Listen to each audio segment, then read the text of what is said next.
Hawkins. The best cheesies. See, I can only have like 2 or 3, so I'm not even diving That's into why I it. didn't share. You would have if I wanted to. Would I?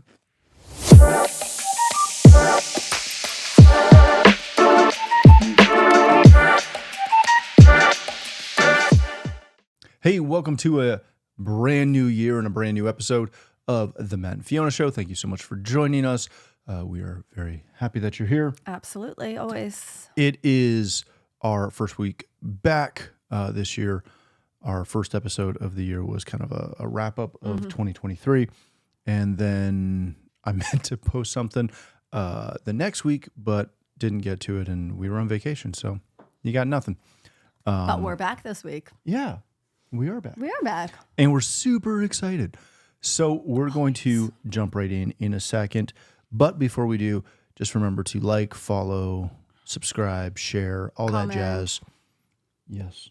Because that helps us, I guess, or helps you, or helps you help your friends. I don't know.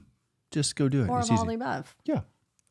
All right. So we're going to jump in, again, being the first new show of the year, talking a little bit about kind of how we approach the new year in our house. Yep. And the things that we do to prepare and plan and look forward into this new year. Yep. And, you know, kind of the first thing that we always do, and we start thinking about it probably in early December. Yeah, if not sooner. Yeah. And I should have brought it out so you could see it. Oh, that would have But been good. we do a one sheet every year. And sometimes it's very detailed and long. Sometimes it's a couple of bullet points. But essentially, we spend time together looking at and praying about and thinking about what we want the new year to be, and what kind of theme verse comes to mind for us. Yeah, kind of what we need to work on, what we want to focus on, what we want our direction to be. So we've got visions and goals, and, you know, kind of can expand from that. But this is more of almost a summary vision board. It's like a synopsis. Yeah. And go ahead. And I was going to say, and once we're done with it, you know, we have it posted in our bedroom right as we leave, and we have it posted on our bulletin board right when we come in. Just as a kind of a reminder that stays in our face continually throughout the year. Yep. To help just bring focus. Yeah, it's something that we've done, gosh, not right when we first got married, but we started it pretty early. I was going to say within the first 3 years. Yeah, so we've probably been doing it for 15 years. Yeah. And as I said, every year we try to find a kind of a theme verse that is on our mind and on our hearts for the year. And then we pull out a couple of goals and not goals, but just a couple of things that we're looking for. Areas we want in. areas we want strengthened, areas encouragement. Encouragement. And I mean, I guess example, this year from Proverbs 3, it's just simply, or Psalms 3, it's just simply trust in the Lord with all your heart and lean not on your own understanding. In all your ways acknowledge him, and he shall direct your path. And again, simple verse, but there's depth and meaning to it, because while we were talking about it, and also a lot of the stuff that we put on our one sheet this year, it stemmed from some stuff even that pastor had been praying about and encouraging everybody about this year of what he wants us believing for, where he wants to see us going. And, you know, it's just talking about, very simply put, prepare for victory, prepare for supernatural breakthrough. I have my list on my phone too. The overarching is more in 2024, and we want more victory, more, more prayer, more Bible time, more God in our life, but also recognizing and understanding that we need to do all this to prepare for the warfare that's ahead of us. And as we kind of went through all of that, one of the real things that kind of stood out was, yes, we want all this, but in order to be able to focus on this, we need to put our trust in the Lord more. Yeah. If we don't trust him and we can't lean into him more, then how can we get to where we need to be in every other situation? Because it means the more we're trying to do, the less he's in it. Yeah. But yet the more we can trust in him and give our cares and give him our concerns, hand everything over to him and trust that he will direct us in all our ways and that he has answers for him, that if we need wisdom, we can ask him and he'll give it. So the trust in the Lord with all our heart, to lean not on our own understandings, is a way to simply less of us, more of him. Well, it's a reminder that, we have all these things that we want to see happen and see us accomplish this year. And it's that constant reminder that we can try to do this on our own. Yep. Right? And you can. Or we can put our faith in him and trusting God that we will accomplish all these things. Yeah. Right? And we'll see all these things happen. And, I think too often when you come into the new year, there is that long-held stigma or thing that you have to create a goal list. Right. Right. You got to plan your goals for 2024. And too often we just look internally at that. Right. Right. And we look at the goals that we want in our lives and we spend a lot of time putting stuff on paper, some of which is too easily achievable. Yep. Some of which is way too hard to achieve. Yep. And way too difficult to achieve. And then there's a whole section typically of, page fillers. And one of the things that we've kind of learned to do as we've been doing this is, I think our one this year has like 6 points. Yeah, I just found it and pulled it up. There's slightly more than that. Okay, sorry. There's 8 points. Pretty much, yes. But I remember, we used to do goal setting seminars and all this stuff. And, it's not uncommon for someone to try to overachieve, right? And create 50 goals. Right. And a bunch of them are unattainable. And there's not necessarily any God in it, right? And we're not saying don't do goals and don't do vision. No, of course. But we're getting to that. Yeah, we have worked very hard at, again, focusing. Focusing in on it. And also one of the things is we need to make sure that the goals and the vision we have are from God. Yeah. Not from us, but from him. And if we can't put our trust in him to recognize because he wants the best for us in all that we do. He has the perfect plan for us. He has it all laid out. But so often when, you sit down and we're like this, and this, we need to make sure that God's in it. What does he want for us? Not necessarily what do we want for ourselves. And some of those things are going to match up. Oh, yeah. Absolutely. But we don't want to go down in a vein and an avenue without checking with him first, without ensuring that it's the plan that he wants us to take and the path that he wants us to take. One that it lines up. Yeah, right? Absolutely. Or that if it is something he wants from us, is the timing now. Right. Because timing is huge also, right? He may have put something on our heart, but is the timing right now? And, or is that something that should be on our 5-year plan, our 10-year plan? Yeah. And being able to, again, keep the focus off of us and ensuring that we're praying about it, that we're getting into prayer about it, whatever our plans are, whatever your plans are, and making sure that he's first and foremost, is a bit of a shift and a change to help us work through where we need to go, what we need to do. Well, it's definitely a change from the typical, New Year's resolution thing, right? And, I don't think either of us were ever really big on those, as far as like setting New Year's resolutions and all that jazz. But it is something where, again, I think the mistake that most people make when they're looking at their goals for the new year, their resolutions for the new year, their vision for the new year, right, is that they try to be really good at completing that task. And they make just these extravagant lists that, again, doesn't allow them to focus on stuff.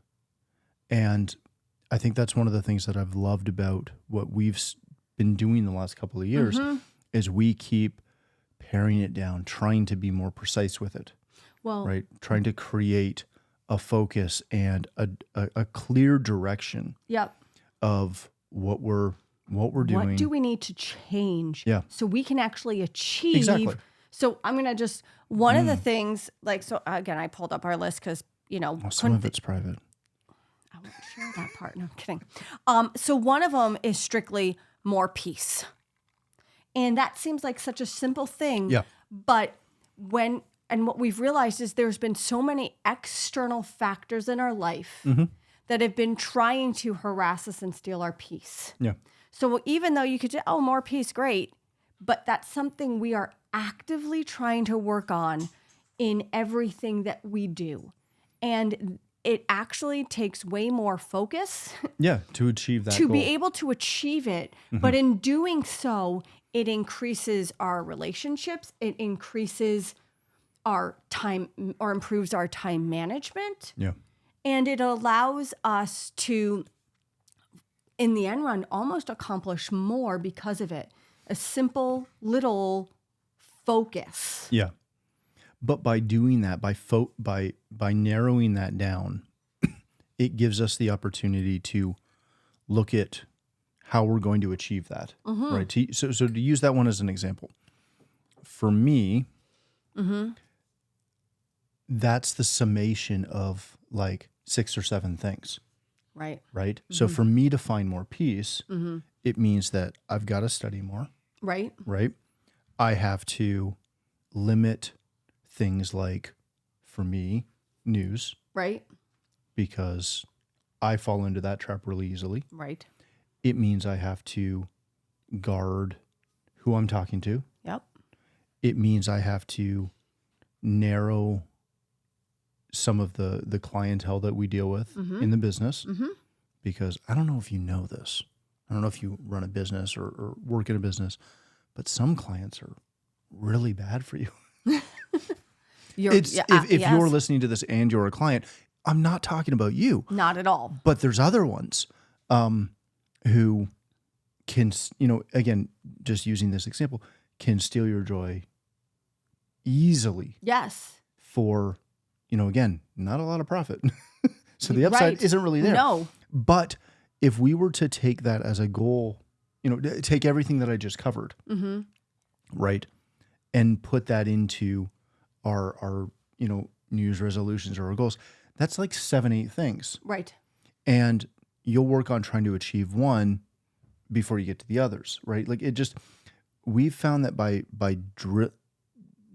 condensing everything and narrowing it down to focus on like, what is the thing we're actually trying to achieve with all these other things? Yep.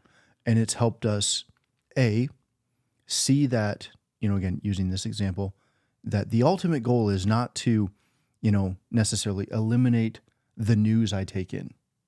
Right. It's to eliminate the negative effects of some of the news I take in. And if we know that the end goal is that we want more peace in our house, part of that means that I need to focus on what news I'm taking in and not let it affect me as much. And also, here's the thing. Again, what's the thing? Here's the thing. What is the thing? Corporately, we want our home to be a haven of peace. We want to raise our kids with peace. We want to be able to come home and leave all the junk behind and be able to breathe when we come home. I mean, we've never had an issue not.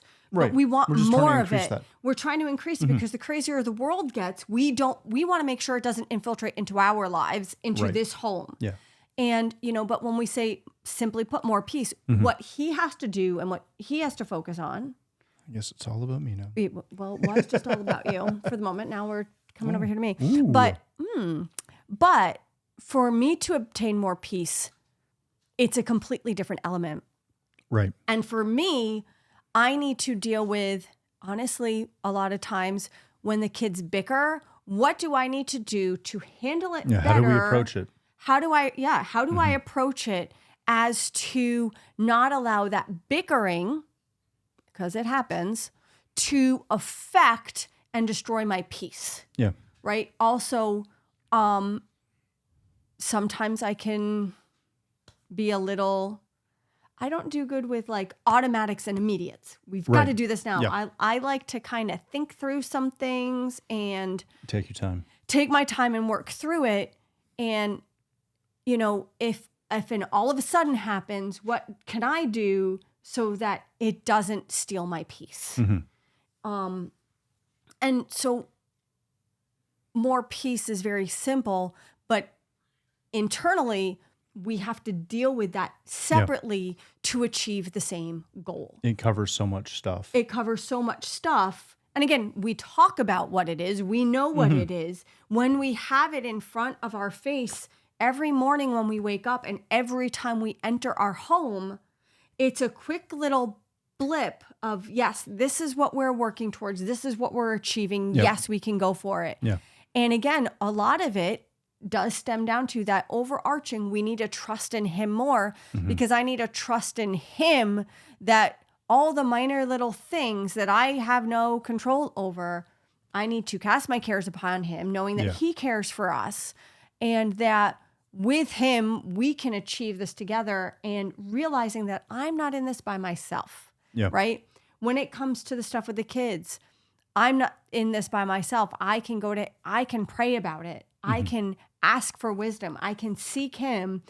And a lot of it is being able to rely on my Savior even more. Right. Which, again, all sounds nice and easy, very easy to say, but it takes work to get there. Yeah. And it takes effort and a conscious decision to work through it and get there. But so again, more peace may seem simple, but it is on our sheet this year and it is something that we want. And it's not because we didn't have peace, but we want more of it and we want the world to affect us less. Yeah. Oh, totally. So that simple little more peace is all encompassing of all of that. Oh yeah, totally. And then extrapolate that through the 6 or 7 other things that are on that list. Yeah. That, you know, for our family and for where we are right now, those are the things that are not only on our heart, but are on our mind and that we're focusing on. What we're praying for, what we're believing for, what we want to see come to pass in our lives and what we want to be part of our life, where we want our life. Well, and this is something that we do, the two of us, right? Now, it encompasses the family as a whole, including the kids, but the two of us work on it. Yep. Right? This is something that we figure out. And correct me if I'm wrong, but I think this year is the first year that you started doing this directly with the kids for them as well. For them as well, yeah. And I'm going to say we, even though I wasn't involved really as working, but you started laying out essentially the same thing for the 3 kids individually. Yeah. Working with them on kind of teaching them the same principle of, you know, we're going into a new year. Right. What do you want? What do you as, you know, our oldest son or our middle daughter, 8-year-old, 7-year-old, and 4-year-old. What do you want? What do you want to work on? What do you see? Right. And obviously we have some things that we want to see from them, but it's amazing to watch them having seen us do this for however many years. And they see the sheets every day. Yes. Right. Watching them and hearing what they came up with. Yeah. Was, and again, I'm not spilling it. If you want to know, send me a message and I will find them or ask her and I'll show you. But the things that they came up with were really interesting to see. And the thing about it was that I was almost, I want to say impressed, but it was more than that almost. Kind of Touched. Yeah. Oh, was your heart warmed? My heart was warmed. Those are my kids. They're my babies. But, a lot of things that they talked about without any, and they were happy to do this without any prompting. Right. Without any direction or guiding them for answers. They came up with a lot of answers about what they want to work on within themselves. That if we had a discussion about it, we would probably say very many of the similar things that they came up with. Yeah. I got the least from the 4-year-old, but he still had. It's because he's 4. Yeah, that's what I was going to say. But even the stuff that he came up with as a 4-year-old, for him to recognize and just be like, hey, I could work in this area, and I can work on this area. That just goes to show you that kids are not too young to start this. Right. And their energy about it and their focus. And then even Cohen the other day, right, we typed it all up. I have it on my phone ready to go. And Cohen's like, you know what, can I put something together like you and Daddy on the computer and get my picture and get it, we make it pretty. And we always kind of imprint a family photo because it's for us. But, you don't have to make it pretty. We just do. Yes. But just the biggest thing, sorry to interrupt. No. The biggest thing is you just got to write it down. Write it down, get it somewhere where you can see it and where you can see it daily. You can put it on sticky notes. Yeah, it does. It doesn't matter. The key is you can't just sit back and think about it. And you can get mad at me for this one, but you can't just put it on your phone. You cannot just type it on your stinking phone and go, oh, I did it, I'm done. No, you have to write it out, print it out. Doesn't matter, but get it somewhere physically, tangibly, where you can see it and touch it every day. Yeah. And it almost becomes, there's a greater worth to it because you've put the time, effort, and energy to go above and beyond. We all write to-do lists, and I'll put a to-do list or a shopping list on my phone. And I carry them out. Yeah. It's part of every day. But when we take the time to sit down, focus. You got to write it down. You got to make it clear. Yes. Right? You have to write it down. You have to make it clear. Yeah. And I'm as bad as literally everyone else for writing stuff just in my phone. Right. Or on an iPad or whatever. You have to write it down and make it clear. Right? If you want to make it the screensaver on your, on your phone or on your computer or whatever, sure. Right. But you can't have to dig down to find it. Yeah. Right? That's a very good point. It's got to be in your face every stinking day. And make a conscious effort to be aware that it is something you want to achieve. Yeah. Well, again, I look at ours every day. And the only reason I say we also make it pretty because it also catches our attention. Right? And even with I noticed with the colors you did this year, it catches. It's bold. It's bold. It's in your face. But it's also pretty because it's us. It's a picture of us it's in the very background. Handsome. Anywho. All right. We are going to leave it there. Thank you so much for watching, listening, wherever you're watching or listening. We're very happy that you're here. Again, if you have time, if you can take a minute, go subscribe, follow us. You can get us on all of your favorite podcast platforms, as well as obviously on Facebook and YouTube and Twitter and all that other jazz. Right. But we're super excited to bring a lot of really interesting, thought-provoking, deep conversations this year, and maybe a joke or two here or there. Most likely, yes. Only in the intros. And outros. The outros don't really have a lot of jokes. All right. No, it's the intros that are always funny. Yeah. This one was me snacking on Hawkins cheese thingies. Great. Oh my gosh, it's so good. Okay. All right. Anyway. Thank you so much. We will look forward to seeing you next week on another episode of The Matt and Fiona Show. See ya. Bye.